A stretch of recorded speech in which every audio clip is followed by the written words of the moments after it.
Good morning students. BEd second year अर्थात BEd द्वितीय वर्ष बीएड सेकेंड ईयर में पेपर 7th बी जिसका नाम है टीचिंग ऑफ हिंदी अर्थात हिंदी शिक्षण यूनिट फर्स्ट इकाई 1 के अंतर्गत आज हम लोग जानेंगे origin and development of Devanagari script, Devanagari लिपि का उद्भव एवं विकास। Meaning and definitions of script, लिपि का अर्थ एवं परिभाषा। विचार मानव की विशेषता है। विचारों ने भाषा को जन्म दिया है और भाषा को स्थायी रूप देने की आवश्यकता ने जन्म दिया लिपि को। लिपि के विकास की 4 अवस्थाएं हैं। नंबर 1 प्रतीक लिपि, नंबर 2 चित्रलिपि, नंबर 3 भाव लिपि और नंबर 4 ध्वनि लिपि। ये लिपि के विकास की अवस्थाएं हैं। सबसे पहले मनुष्यों ने विचारों को व्यक्त करने के लिए कुछ चिन्हों को निश्चित किया। इसके पश्चात चित्रलिपि का आविष्कार हुआ। चित्रलिपि के दर्शन वर्तमान चीनी लिपि में होते हैं। चित्रलिपि का विकास रूप भाव लिपि कहलाया, परंतु लिपि के इन रूपों से विचारों की अभिव्यक्ति पूर्ण रूप से नहीं की जा सकी। परिणामतः मानव ने अपनी अपनी भाषाओं की मूल लिपियों के लिए चिन्ह विशेष निश्चित किए। ये ध्वनि चिन्ह ही आज लिपि के नाम से जाने जाते हैं। लिपि को हम निम्नलिखित रूप में परिभाषित भी कर सकते हैं। किसी भाषा की मूल ध्वनियों के लिए निश्चित चिन्ह समूह को लिपि कहते हैं। अब हम लोग जानेंगे origin of Devanagari script, Devanagari लिपि का उद्भव। हिंदी भाषा की लिपि देवनागरी है। देवनागरी लिपि का जन्म ब्राह्मी लिपि से हुआ है। ब्राह्मी संसार की सबसे प्राचीन ध्वनि लिपि है। गौरीशंकर हरिचंद ओझा के अनुसार ब्राह्मी लिपि का आविष्कार आर्यों ने ही किया था। वैदिक, संस्कृत और संस्कृत इसी लिपि में लिखी जाती थी। बुद्ध के समय में इस लिपि का विस्तृत प्रयोग होता था। अशोक के अधिकतर शिलालेखों में ब्राह्मी लिपि का ही प्रयोग किया गया है। हाँ, कुछ शिलालेखों में पश्चिम भारत में प्रचलित खरोष्ठी लिपि का प्रयोग भी किया गया है, लेकिन अशोक के समय प्रचलित लिपि ब्राह्मी ही थी। अशोक के बाद ब्राह्मी लिपि में परिवर्तन होना आरंभ हुआ। शिक्षित लोग लिपि को सुंदर बनाने का प्रयत्न करने लगे। कलम उठाए बिना अक्षर लिखने की प्रवृत्ति के कारण भी लिपि में परिवर्तन होना स्वाभाविक था। इसके अतिरिक्त शीघ्रता से लिखने के कारण भी लिपि में अनेक परिवर्तन हुए। गुप्त काल में ब्राह्मी लिपि का परिवर्तित रूप गुप्त लिपि कहलाया। उत्तरी भारत में जो परिवर्तन हुए उसमें वर्णों का आकार थोड़ा कुटिल हो गया था, इसलिए इस रूप को कुटिल लिपि की संज्ञा दी गई। इस कुटिल लिपि से शारदा और नागरी 2 लिपियां निकली। नागरी लिपि का प्रयोग ईसा की 10वीं शताब्दी से माना जाता है। इसी नागरी को 12वीं शताब्दी में देवनागरी लिपि कहा जाने लगा। क्यों? इसका कोई ठोस प्रमाण नहीं मिलता है। आज की देवनागरी लिपि प्राचीन देवनागरी का सुधरा हुआ रूप है। भारत में प्रयुक्त होने वाली अन्य लिपियां भी ब्राह्मी लिपि से ही निकली हैं। हम इस प्रकार से आपको बताएंगे कि ब्राह्मी लिपि है उसी में से अशोककालीन ब्राह्मी निकली है और उसी के बाद गुप्तकालीन ब्राह्मी निकली है। गुप्त जो लिपि है उसको 2 भागों में बांटा गया है, जिसमें उत्तरी ब्राह्मी, जिसको हम लोग कुटिल लिपि भी के नाम से जानते हैं, और दक्षिणी ब्राह्मी। जो उत्तरी ब्राह्मी हैं, जिसको हम लोग कुटिल लिपि के नाम से जानते हैं, उसके 2 भाग किए गए हैं। पहला भाग है आपका शारदा और दूसरा है आपका नागरी।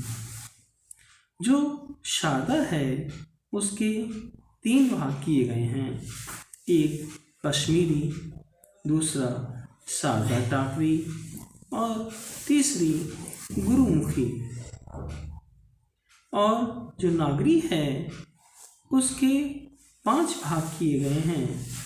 नंबर 1 देवनागरी, नंबर 2 गुजराती और नंबर 3 कैथी और नंबर 4 महाजनी और नंबर 5 प्राचीन बंगाली। जो प्राचीन बंगाली है इसके भी 5 भाग किए गए हैं। नंबर 1 वर्तमान Bengali, number 2 Maithili, number 3 Oriya, number 4 आसामी और नंबर 5 नेपाली। जो दक्षिणी ब्राह्मी हैं उसके 4 भाग किए गए हैं। Number 1 Tamil, number 2 Telugu, number 3 Malayalam और नंबर 4 कन्नड़। अब हेडिंग आता है एक भ्रम और उसका निवारण। कुछ लोग देवनागरी लिपि की उत्पत्ति खरोष्ठी लिपि से मानते हैं, परंतु यह उनका भ्रम है। खरोष्ठी लिपि विदेशी लिपि थी और विदेशी लिपि होने के कारण भारतवर्ष के धर्म ग्रंथों में इसका प्रयोग नहीं किया गया।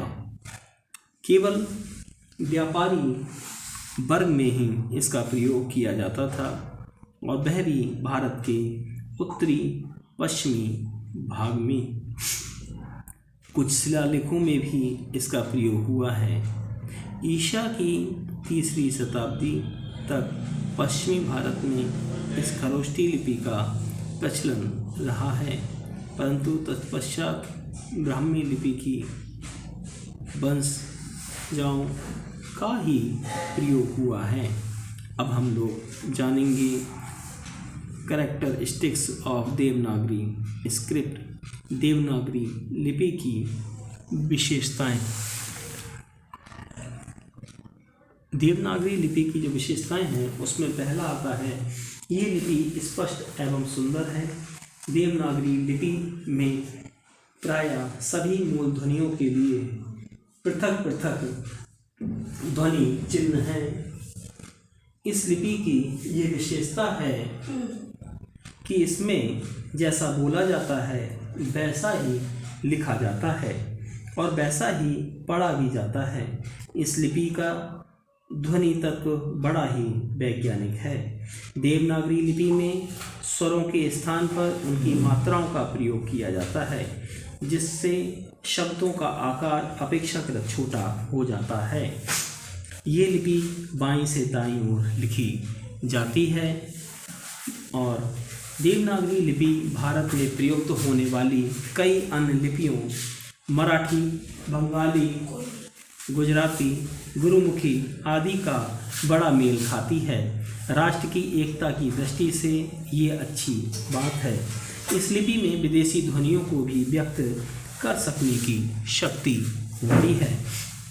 इस शक्ति के कारण ही ये संसार की सबसे अधिक समृद्ध लिपि है। हमारे देश का मूल साहित्य और संस्कृति इसी लिपि में सुरक्षित है।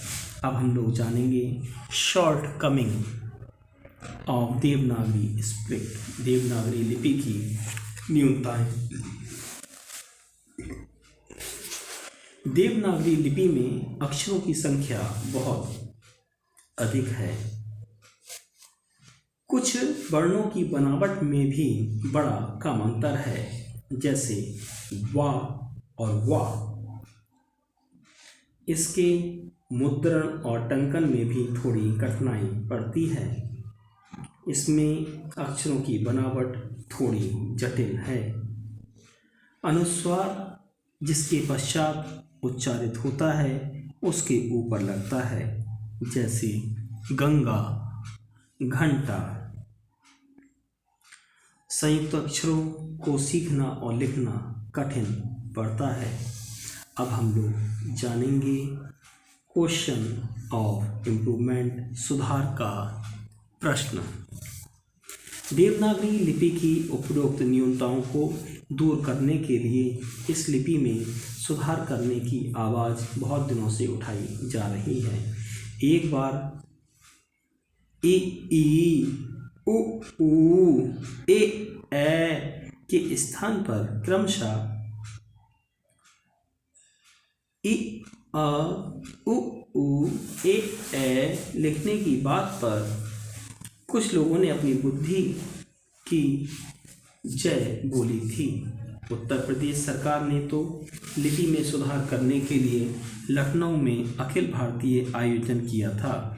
उसने लिपि में अनेक सुधारों का प्रस्ताव दिया, जैसे ई की मात्रा व्यंजनों के बाद आधी ऊंचाई को लगाना, जैसे किया को किया लिखना, और संयुक्त अक्षरों को अलग अलग हलंत लगाकर लिखना, जैसे विद्यार्थी को विद्यार्थी लिखना आदि।